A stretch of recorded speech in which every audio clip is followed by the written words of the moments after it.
Equation of trajectory के मैंने आपको दो फॉर्मेट बताए थे। एक तो होता है y equal to x tan theta minus ji x square upon two u square cos square theta, सबको याद है? उस पे बेस्ड हमने क्वेश्चंस किए थे, है ना? Yes sir. ठीक है। देन हमने एक फॉर्मेट और देखा था, y equal to x tan theta into bracket में one minus x by R. ये भी सबको याद रखना है और इस पे क्वेश्चंस करते हैं, ठीक है? इस पे फर्स्ट वाले फॉर्मेट पे हमने क्वेश्चंस किए थे, सबको समझ में आ गए थे, है ना? ठीक है। अब इस पे क्वेश्चंस करते हैं।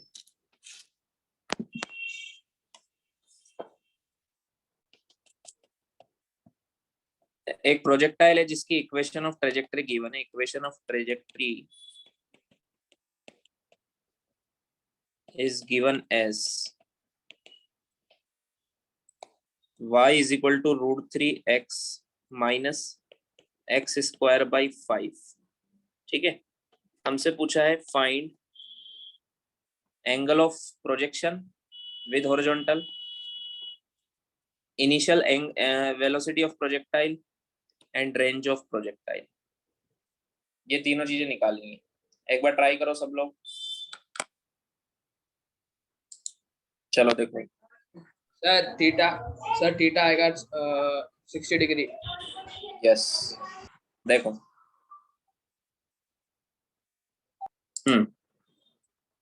सो देखो इसमें से अगर मैं रूट थ्री एक्स कॉमन लूं तो क्या बचेगा? ब्रैकेट में one minus x square upon 5 into यहाँ रूट थ्री एक्स आ जाएगा। आएगा कि नहीं आएगा? समझ में आया क्या? हाँ यस है ना? इस x से ये x कैंसिल, तो क्या बचा? y is equal to root three x one minus x by five root three. अब इसको ये वाली इक्वेशन ऑफ ट्रेजेक्टरी से कंपेयर करो। y is equal to x tan theta one minus x by R, है ना?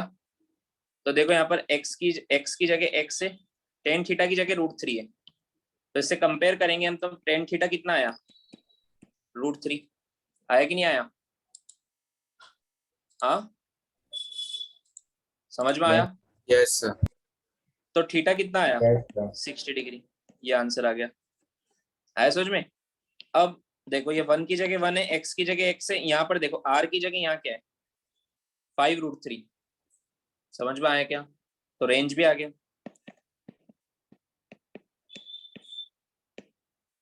रेंज भी मिल गया हमें। अब क्या पूछा है? Initial velocity. तो हमें रेंज का फॉर्मूला पता है। रेंज का फॉर्मूला क्या होता है? U square sine two theta upon G. समझ में आया? हाँ तो रेंज की वैल्यू कितनी है? Five root three. यू हमें निकालना है, U square sine two theta, तो ये हो जाएगा साइन 120 अपॉन 10। थीटा 60 है ना, तो साइन 120 हो जाएगा। साइन 120 कितना होता है? साइन 180 माइनस 60, है ना? मतलब साइन 60 मतलब रूट थ्री बाई टू होता है। तो five root three into tan, tan उधर ले जाओ, is equal to u square into root three by two. Root three से रूट थ्री कैंसिल, तो यू स्क्वायर कितना आया? 10 इंटू फाइव 50 इंटू टू 100, तो यू आया 10 मीटर पर सेकेंड। समझ में आया क्या? समझ में आया सबको? Yes sir. अब देखो इस क्वेश्चन में, अब पूरा प्रोजेक्टाइल का कोई सा भी क्वेश्चन बन सकता है इस क्वेश्चन में। मान लो आपको क्वेश्चन आया, रुको अभी ये क्वेश्चन आया आपको। अब आपसे पूछा कि एक किसी भी टाइम पर वेलोसिटी बताओ, किसी भी टाइम पे कोऑर्डिनेट बताओ, t इक्वल टू टू पे वेलोसिटी बताओ, t इक्वल टू वन पर कोऑर्डिनेट बताओ, तो बता सकते हैं क्या? आपने u और थीटा यहाँ से निकाल लोगे, इससे आप क्या निकाल लोगे? u और थीटा। u थीटा आने के बाद तो कुछ भी बता सकते हैं हम। हमने सारे क्वेश्चन यहीं से तो शुरू किए थे, u और थीटा गिवन था आपको। समझ में आया क्या? Yes sir. तो इसके अब क्वेश्चन यहाँ से शुरू हो रहा है, तो इससे हम u थीटा निकालना अगर हमें आ गया तो हमें फिर कोई भी क्वेश्चन पूछा जाए हम निकाल सकते हैं। समझ में आया क्या? Yes sir. हाँ तो ऐसे क्वेश्चन को अप्रोच करनी है। लिखो इसको।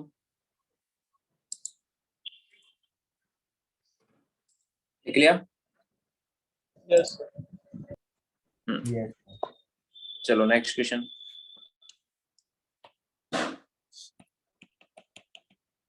A ball is thrown from ground level so as to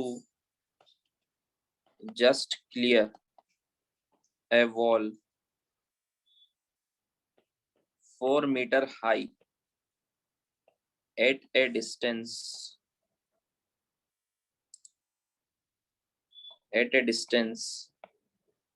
of 4 meter from point of projection ठीक है. It falls at a distance of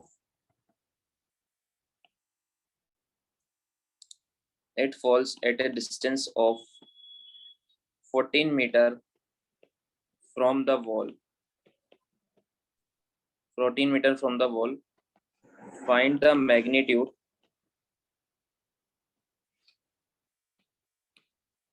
and direction of initial velocity of the ball. ठीक है.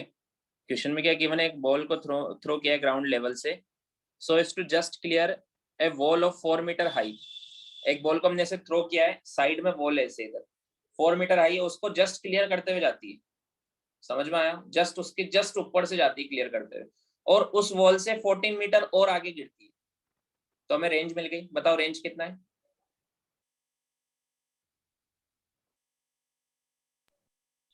14 metre. 14 तो wall से, wall भी तो 4 metre. Sir range 18 आएगा ना, 14 प्लस 4 18 आएगा. 4 मीटर प्लस 14 18 मीटर. यहाँ से मैंने थ्रो किया, यहाँ पर वॉल है 4 मीटर पर, और फिर वॉल से भी 14 मीटर आगे गिर रही है ऐसे जाके, तो 18 मीटर हुआ रेंज है ना. हमसे पूछा find the magnitude and direction of initial velocity of the ball. Solve करो इसको. सर 18 मीटर आएगा और हाईएस्ट हाइट 4 मीटर आएगी ना, क्योंकि 4 मीटर की बॉल है उसको. जरूरी थोड़ा ना हाईएस्ट है वो. अरे वॉल बीच में, एकदम बीच में थोड़ा ना है. Okay sir. ठीक है. हाँ सर. देखो जैसे ये मान लेते हैं हम यहाँ से थ्रो किया है, ठीक है, तो इसको 0,0 मान लेते हैं. यहाँ से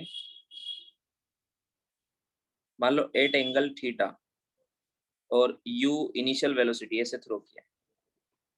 अब यहाँ से 4 मीटर डिस्टेंस पर एक वॉल है.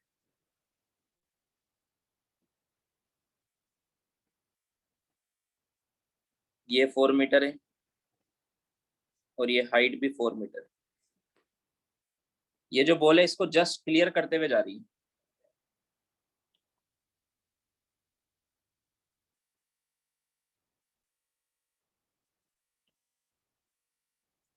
इसको जस्ट ऐसे क्लियर करते हुए जा रही है इस वॉल को.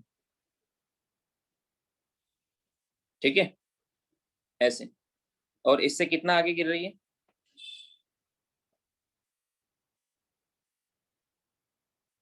14 मीटर. तो मुझे बताओ रेंज कितना हो गई टोटल? 4 + 14 18 मीटर हो गई रेंज. हुई कि नहीं हुई? Yes sir. हाँ समझ में आया? अब मुझे बताओ यहाँ के कोऑर्डिनेट कितने हुए? 4,0 हुए कि नहीं हुए? हाँ यस 4 मीटर आगे ना. sir. और यहाँ के हो जाएंगे 4,4.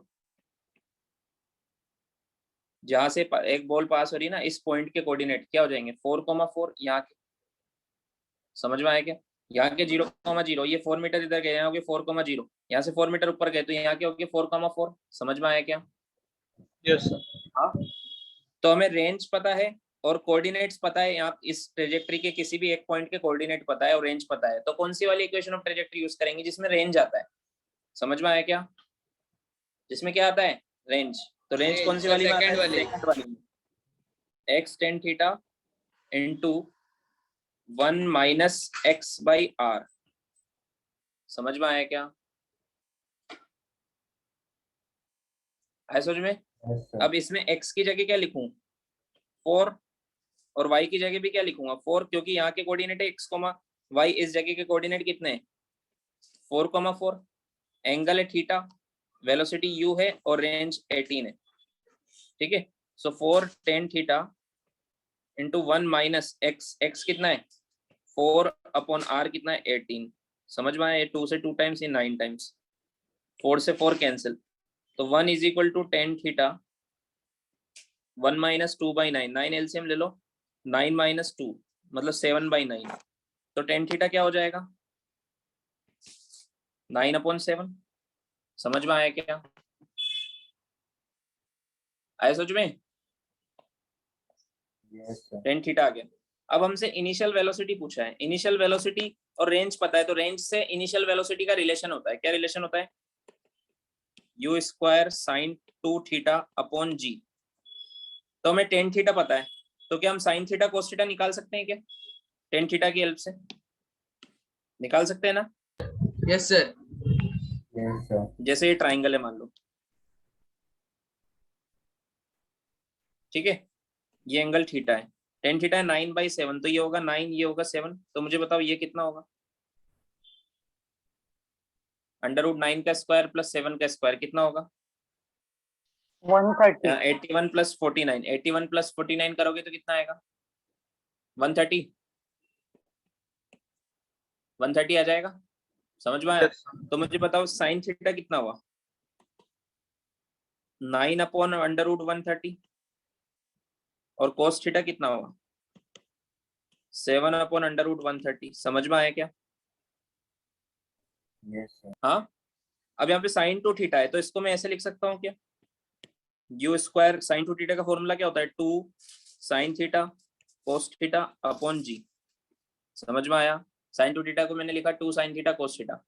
अब वैल्यू पुट करो, रेंज कितना है 18, u हमें निकालना है इंटू 2 इंटू साइन थीटा कितना है 9 अपॉन 1/130 इंटू कोस थीटा कितना है 7 अपॉन √130 इंटू 1/g, तो g की जगह क्या लिखूंगा 10, समझ में आया, yes sir. 9 Yes, into sir. 2 18 होता है, इससे ये 18 कैंसिल, √130 इंटू √130 हो जाएगा 130, इंटू 10 करोगे तो 1300 हो जाएगा, तो u square is equal to आ जाएगा 1300 अपॉन 7, तो u आ जाएगा 10√13/7, समझ में आया क्या, मीटर पर सेकंड, आया सोच में, Yes, sir. लिखो, ठीक है। सो इक्वेशन ऑफ ट्रेजेक्टरी पे कोई सा भी क्वेश्चन आए तुम कर सकते हो इजीली, समझ में आ गया सबको, आगे समझ में सबको, Yes, sir. हाँ। अब नेक्स्ट टॉपिक लिखो, छोटा सा टॉपिक है एनर्जी ऑफ प्रोजेक्टाइल। देखो एनर्जी के बारे में हम डिटेल में work power energy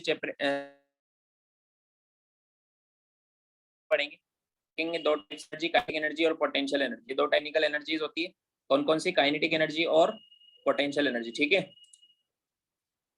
kinetic energy होती है एनर्जी ड्यू टू मोशन, जब पार्टिकल मोशन में होता है तो उसके पास जो एनर्जी होती है उसको बोलते हैं काइनेटिक एनर्जी, और पोटेंशियल एनर्जी होती है अलग अलग टाइप की होती है, ठीक है। It is a stored form of energy होती है, हम किसी हाइट पर ले जाएं तो वहां पर पोटेंशियल एनर्जी स्टोर्ड हो जाती है, समझ में आया, सो उसको बोलते हैं ग्रेविटेशनल पोटेंशियल एनर्जी, ठीक है। तो जब हम प्रोजेक्टाइल को थ्रो करते हैं तो इनिशियल वेलोसिटी गिवन करते हैं उसको 10 मीटर पर सेकंड से 20 मीटर पर सेकंड से, कुछ ना कुछ इनिशियल वेलोसिटी देते हैं, तो उसके पास कौन सी एनर्जी होती है, काइनेटिक एनर्जी होती है कि नहीं होती है, Yes, sir. ठीक है।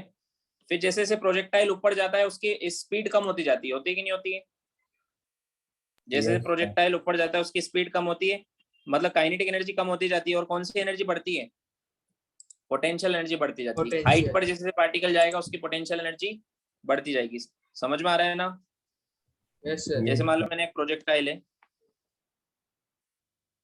उसको u की स्पीड से थ्रो किया एट एंगल थीटा, मान लो ये पोजीशन है a और ये पोजीशन है b मैक्सिमम हाइट पर, तो एनर्जी एट a की अगर मैं बात करूं ग्राउंड पर, तो काइनेटिक एनर्जी क्या होगी, हाफ m, इसको मैं लिख देता हूं ka, यू स्क्वायर, ये होगी स्पीड कितनी है यू, तो हाफ एम यू स्क्वायर। समझ में आया। और पोटेंशियल एनर्जी का सिंबल होता है यू, यू है पोटेंशियल एनर्जी। यू मतलब क्या होता है पोटेंशियल एनर्जी, वो कितनी होगी ग्राउंड पर, 0 होगी कि नहीं होगी। समझ में आया।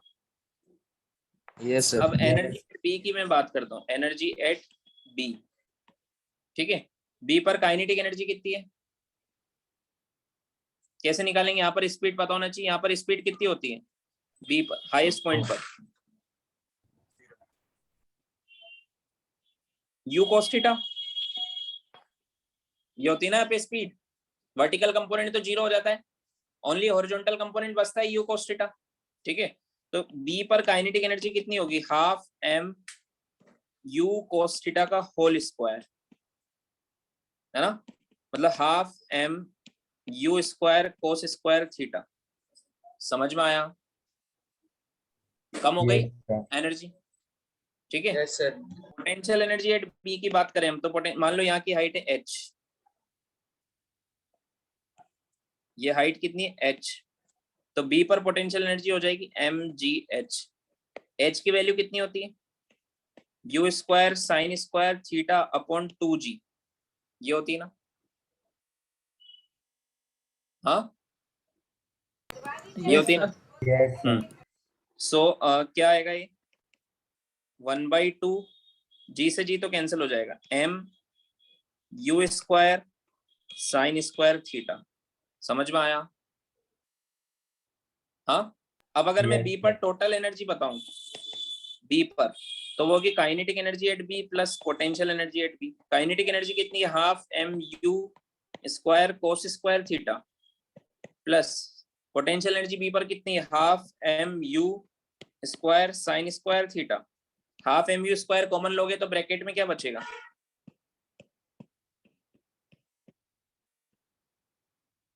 कोस square theta plus sine square theta, ये 1 होता है, तो क्या बचा हाफ एम यू स्क्वायर। और total energy at a B कितनी थी, काइनेटिक एनर्जी थी हाफ एम यू स्क्वायर और पोटेंशियल एनर्जी थी 0। तो ए पर भी जितनी एनर्जी थी बी पर भी उतनी एनर्जी आई है, देखो आई है कि नहीं आई है।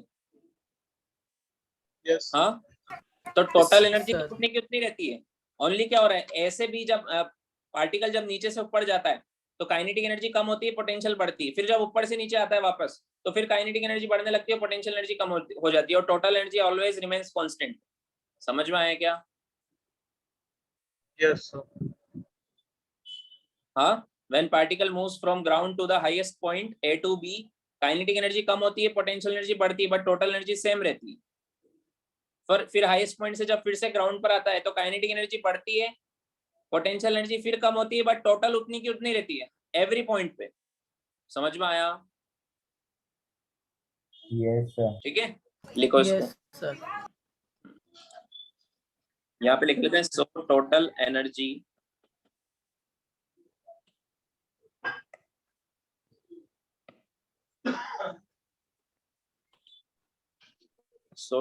Energy remains constant in projectile।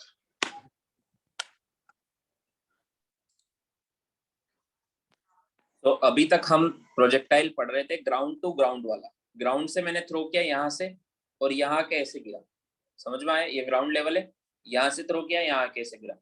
Next हम पढ़ेंगे बिल्डिंग से। जैसे आप किसी बिल्डिंग पर हो, अपार्टमेंट की बिल्डिंग पर, ऊपर से कोई प्रोजेक्टाइल थ्रो करते हैं, है ना, ध्यान रखना है, नीचे लोग रहते हैं तो ऐसे थ्रो नहीं करना है, ठीक है। सो ऊपर से भी होता तो पैराबोला जैसे मैंने हॉरिजॉन्टल थ्रो किया, ये बिल्डिंग है और नीचे ग्राउंड है, यहाँ पर यहाँ से थ्रो किया, हॉरिजॉन्टल मतलब एंगल जीरो एंगल पर थ्रो करूंगा ऐसे, तो ऐसे जाके ऐसे गिरेगा। समझ में आया क्या।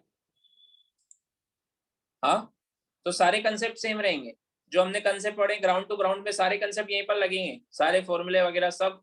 इक्वेशंस ऑफ मोशन चेंज थोड़ा ना होती है, ठीक है। हमने क्या क्या कंसेप्ट समझे थे कि हॉरिजॉन्टल कंपोनेंट हमेशा कांस्टेंट रहता है, वो इसमें भी रहेगा। क्यों, क्योंकि हॉरिजॉन्टल डायरेक्शन में कोई फोर्स नहीं, कोई एक्सेलरेशन नहीं है। वर्टिकल कंपोनेंट एवरी सेकंड 10 से वेलोसिटी -10 से कम होती है, समझ में आया, 10 से कम होती है, क्योंकि वर्टिकल कंपोनेंट में एक्सेलेरेशन है -g का, वो इसमें भी रहेगा। समझ में आया, सारे कंसेप्ट वो के वही है, बस हमें इसके भी क्वेश्चन सॉल्व करने हैं। समझ में आया क्या? सो नेक्स्ट टॉपिक लिखो। Yes, sir. हाँ, नेक्स्ट टॉपिक लिखो, horizontal projection from tower.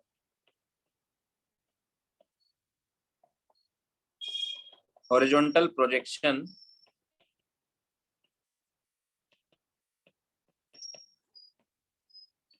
From tower और बिल्डिंग।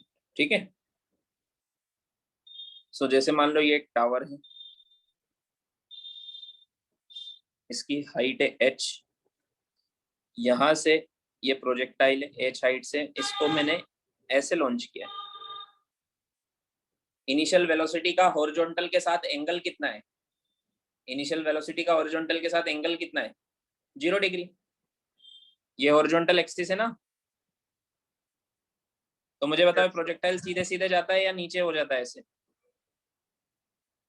नीचे हो जाता है, क्योंकि इस नीचे की तरफ एक्सेलेरेशन है, नीचे की तरफ फोर्स लग रहा है, तो इसका पाथ कैसा होगा?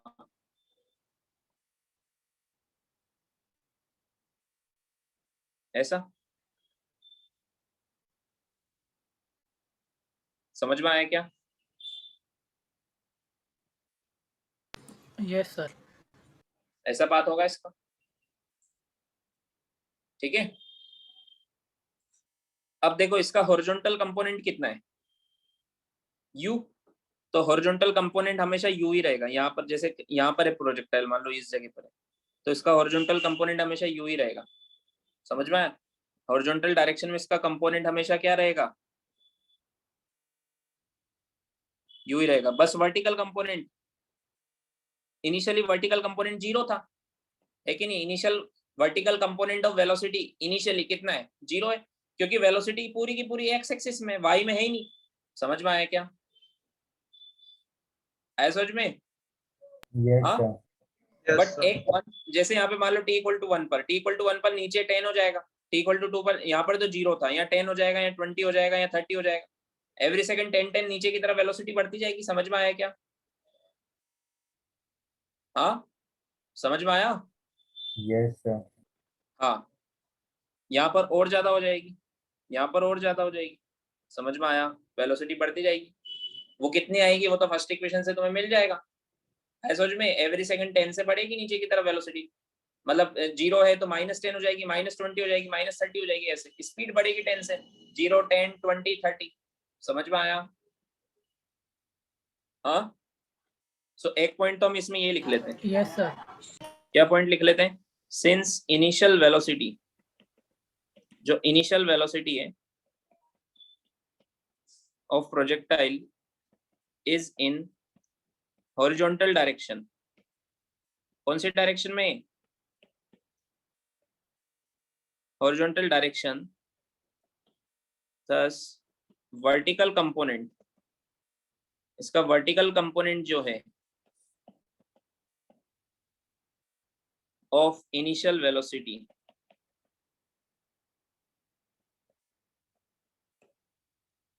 इज 0। समझ में आया? Because theta is equal to 0, theta 0 है ना, तो ux तो u है और ui 0 है। समझ में आया क्या?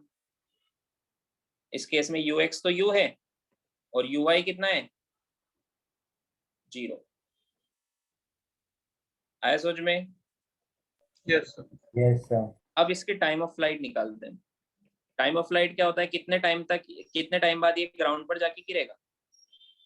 ठीक है, टाइम ऑफ फ्लाइट के लिए कौन से component of velocity is responsible, horizontal या वर्टिकल? कौन से मोशन में हम इक्वेशन लगाते हैं, कौन सी डायरेक्शन में हम इक्वेशंस ऑफ मोशन लगाते हैं, वर्टिकल में या हॉरिजॉन्टल में? वर्टिकल में। तो वर्टिकल में देखो डिस्प्लेसमेंट कितना हुआ है? -h का, नीचे आया ना h नीचे, ये प्रोजेक्टाइल a से b यहाँ आ गया, ये मान लो ये b है, ये a से b तक अगर मैं थर्ड इक्वेशन लगाऊं वर्टिकल डायरेक्शन में, वर्टिकल डायरेक्शन में डिस्प्लेसमेंट कितना है? -h का। समझ में आया? अरे यस नो तो बोलो। सो सेकंड इक्वेशन लगा देते हैं, second equation of motion in vertical direction. ठीक है, सेकंड इक्वेशन ऑफ मोशन क्या होती है? S is equal to u t plus half a t square. S की जगह क्या लिखूंगा? माइनस एच, है ना। वर्टिकल कंपोनेंट कितना है? इनिशियल 0 है, ये पुट नहीं करना है। ये u तो हॉरिजॉन्टल कंपोनेंट है, this u is in horizontal direction में वर्टिकल के अलोंग लगा रहा हूँ। समझ में आया क्या? इसका वर्टिकल के अलोंग कोई लेना देना नहीं है। आया समझ में? Yes, sir. 0 इंटू टी, ए की जगह लिखूंगा minus half G T square. समझ में आया? माइनस से माइनस कैंसिल, तो टी कितना आया? √2h/g। ऐसा फॉर्मूला तुमने पहले भी देखा है क्या? ऐसा फॉर्मूला कहाँ देखा था हमने? जब हमने एक बॉल को हमने h हाइट से ड्रॉप किया था। इस बॉल को हमने h हाइट से ड्रॉप किया था, तब भी इसका टाइम ऑफ फ्लाइट कितना आया था? √2h/g आया था। इसका मतलब क्या है? मतलब आप किसी बॉडी को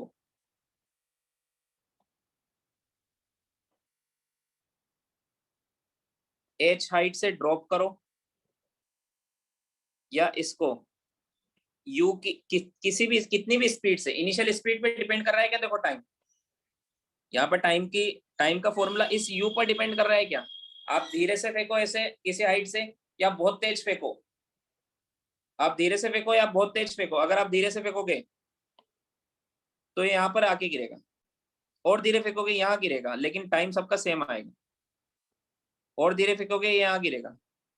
ड्रॉप कर दोगे, अगर इसको ड्रॉप कर दिया तो यहाँ गिर जाएगा। समझ में आएगा? गिर जाएगा एकदम। हाँ, एकदम नीचे गिर जाएगा। तेज फेंकते जाओगे आगे गिरता जाएगा। समझ में आया? बट टाइम सेम आएगा। टाइम चाहे आप ड्रॉप कर दो, चाहे बहुत तेज फेंको, और तेज फेंकोगे तो कहाँ गिरेगा? यहाँ गिरेगा। समझ में आया क्या सर? सारे केस में रुको, सारे केस में टाइम इक्वल आएगा। ये माइंड में बात फिट करनी है अच्छे से। समझ में आया? क्योंकि इनिशियल वेलोसिटी अगर आपने हॉरिजॉन्टल में दी है तो हॉरिजॉन्टल कंपोनेंट का टाइम से कोई लेना देना नहीं होता है। समझ में आया क्या? Yes, sir. हाँ, अगर आप इसको ऐसे थ्रो करते हैं तो टाइम अलग आता है फिर। समझ में आया क्या?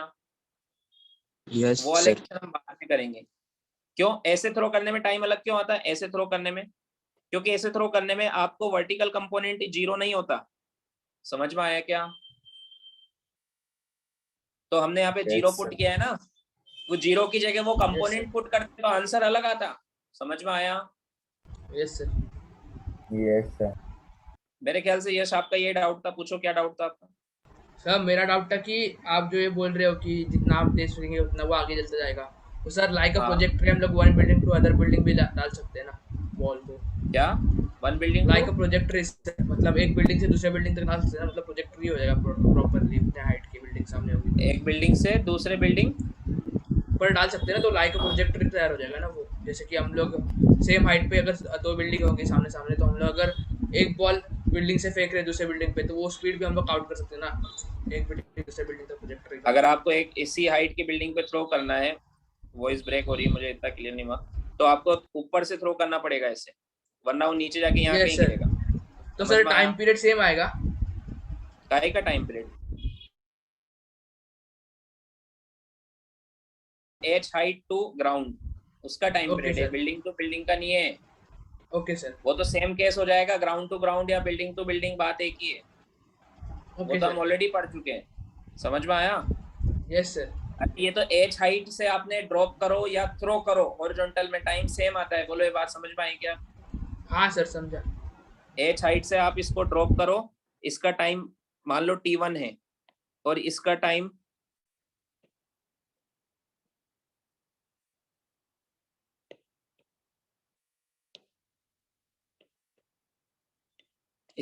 t2 है, तो t1 और t2 दोनों इक्वल है। कितना है? Okay sir. √2h। √2h/g। समझ में आया? Yes, yes sir. सर। अगर आपने ऐसे थ्रो कर दिया, मैं बार बार बोल रहा हूँ क्योंकि बच्चे फिर भी गलती करते हैं, कंफ्यूज होते हैं, ऐसे थ्रो कर दिया या ऐसे थ्रो कर दिया, एंगल पे कर दिया तो वो टाइम अलग आता है। समझ में आया? Yes sir. लिखो इसको। तो हम पढ़ रहे हैं, अभी हम पढ़ रहे हैं हॉरिजॉन्टल प्रोजेक्शन फ्रॉम टावर। तो एंगल हमेशा जीरो रहेगा, और नाम ही हॉरिजॉन्टल प्रोजेक्शन है, तो थीटा हमेशा जीरो रहेगा। समझ में आया? Okay with sir. Horizontal.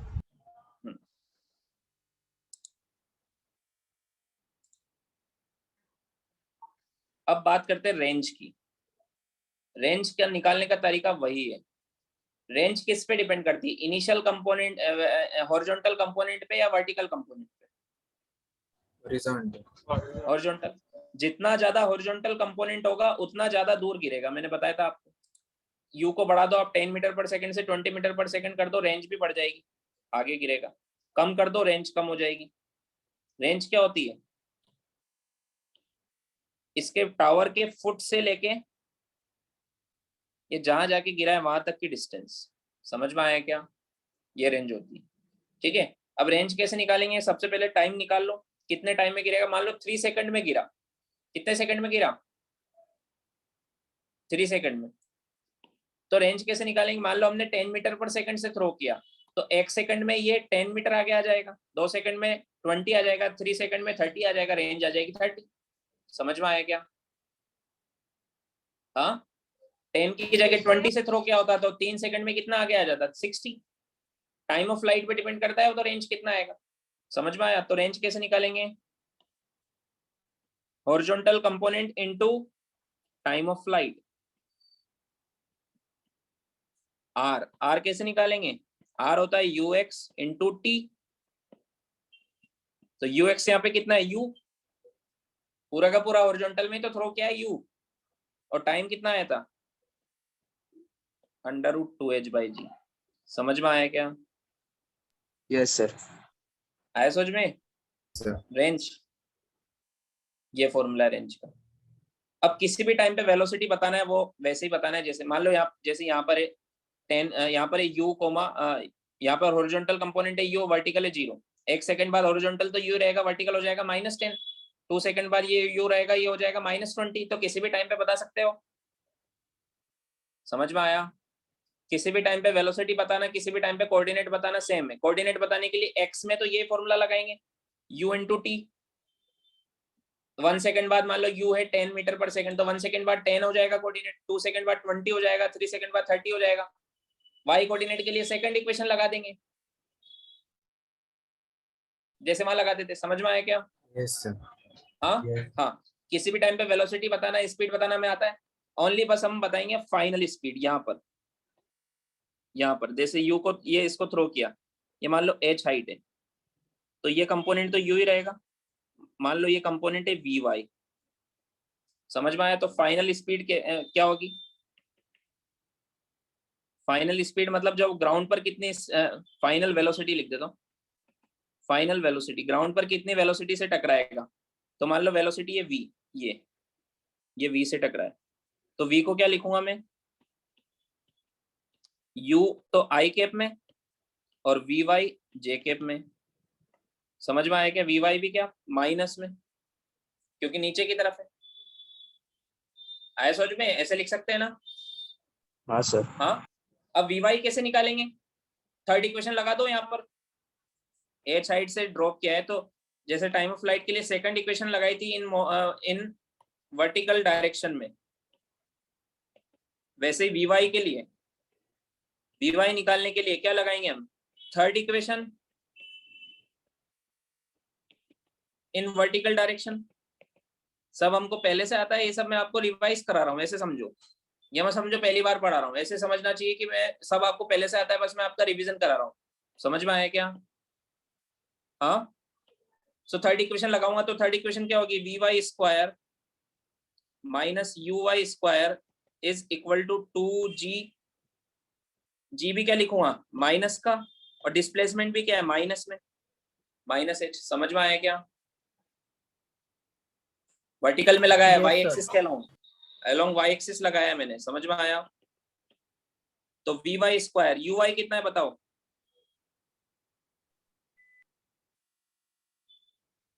0. ui 0 था ना, ui तो इज इक्वल टू 2gh, तो vy कितना आ गया? क्या ऐसा फॉर्मूला देखा है तुमने? Yes, sir. Yes, sir.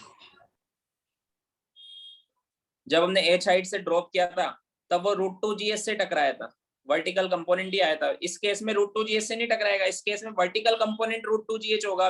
एक और कंपोनेंट एक्स्ट्रा है इसमें, ये तो होगा वही है। ये कितने से टकराएगा नीचे? ये वाला, ये वाली बॉल, ये वाली बॉल √2gh से टकराएगी, और इसका ये वाला कंपोनेंट भी √2gh आ रहा है। समझ में आया क्या? बट इसमें एक कंपोनेंट एक्स्ट्रा है, ये वाला। समझ में आया?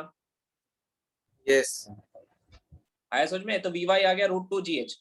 तो वेलोसिटी कितना है? Final velocity ui cap minus √2gh j cap. और अगर स्पीड बताना है तो final speed,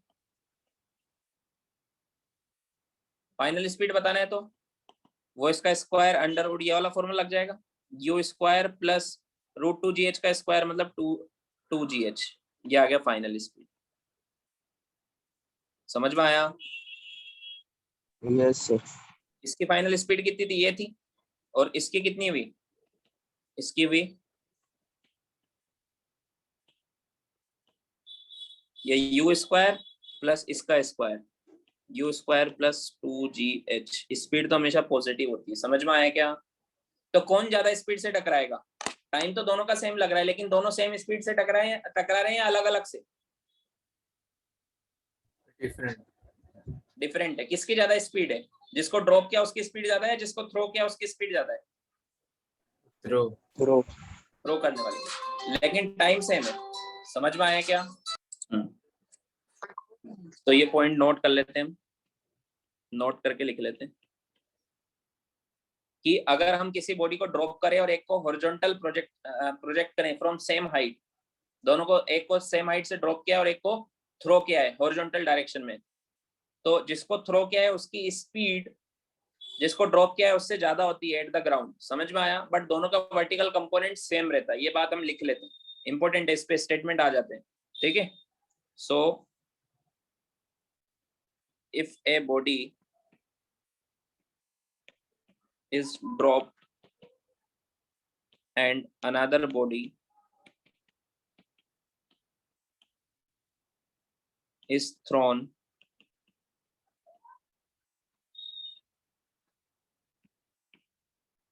horizontally from same height h, then final velocity of second body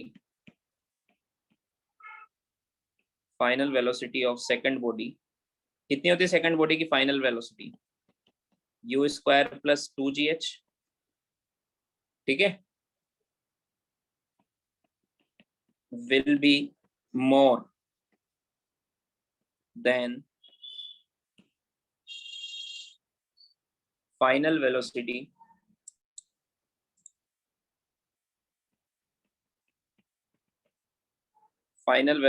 of first body. कितनी थी जिसको ड्रॉप किया था फर्स्ट बॉडी की? √2gh, है ना? ये फॉर्मूला याद रखना है आपको फाइनल वेलोसिटी का। समझ में आया क्या? नेक्स्ट लाइन में लिखते हैं, बट वर्टिकल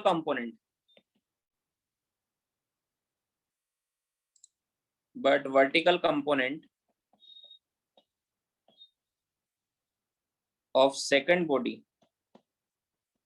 कितना आया था? बोलो vertical component vy second body का। √2gh। हाँ, very good. √2gh is equal to the final velocity of first body। कितना था? ये था √2gh। समझ में आया क्या? आया सबको समझ में? Yes sir. तो हमने सब Yes, निकाल sir. लिया। है ना, टाइम ऑफ फ्लाइट निकाल लिया, रेंज निकाल लिया, मैक्सिमम हाइट तो इसमें निकालने की जरूरत नहीं होती है। इक्वेशन ऑफ ट्रेजेक्ट्री भी देख लेते हैं। इक्वेशन ऑफ ट्रेजेक्ट्री क्या होती है? प्रोजेक्टाइल की यादें, फर्स्ट वाली,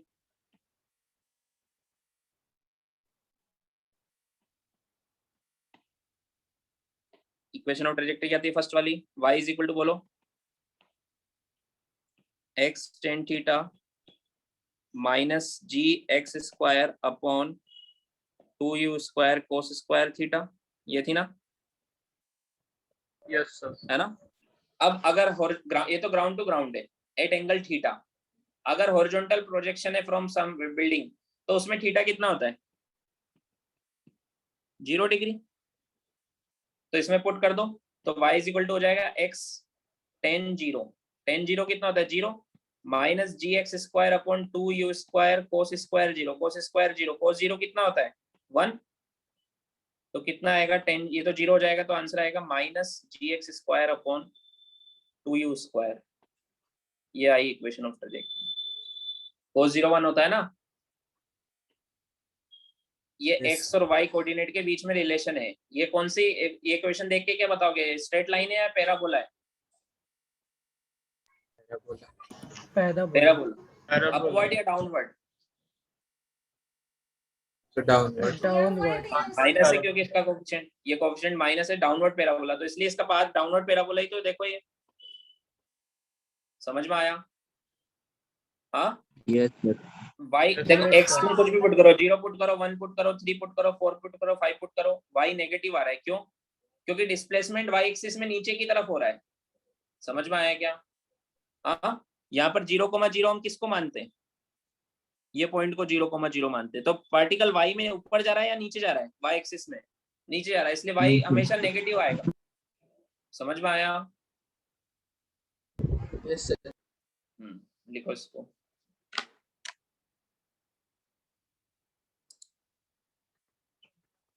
So an aeroplane is flying in horizontal direction, ठीक है, horizontal direction में एक प्लेन जा रहा है ऐसे with speed 100 मीटर पर second at a height of 2000 metre, ground से 2000 मीटर ऊपर है। If a food packet is dropped from aeroplane, मुझे बताओ अगर ऐसे एरोप्लेन ऐसे जा रहा है, उससे फुट पैकेट को ड्रॉप किया, तो जिस जगह ड्रॉप किया वो उसी के नीचे गिरेगा या आगे जाके गिरेगा? आगे जाके गिरेगा। आगे जाके गिरेगा। उसका पाथ कैसा होगा? पैराबोला। ये प्लेन से जब फूड पैकेट ऐसे ड्रॉप हुआ, ये फूड पैकेट है मान लो, प्लेन से जब ऐसे ड्रॉप हुआ, ऐसे मूविंग प्लेन से, तो इसको भी ऐसे ही वेलोसिटी मिलेगी और ये ऐसे जाके ऐसे गिर जाएगा। समझ में आया क्या? Yes sir. समझ में आया? तो हमें बताना है कितने टाइम में गिरेगा और कितना आगे गिरेगा, जहां से ड्रॉप किया उससे कितना आगे गिरेगा। आया समझ में? मतलब रेंज बतानी,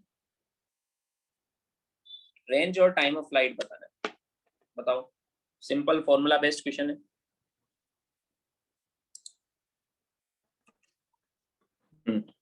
देखो चलो, तो सबसे पहले टाइम निकालो। टाइम का फॉर्मूला क्या होता है? Under root horizontal projection from ground ही है क्वेश्चन।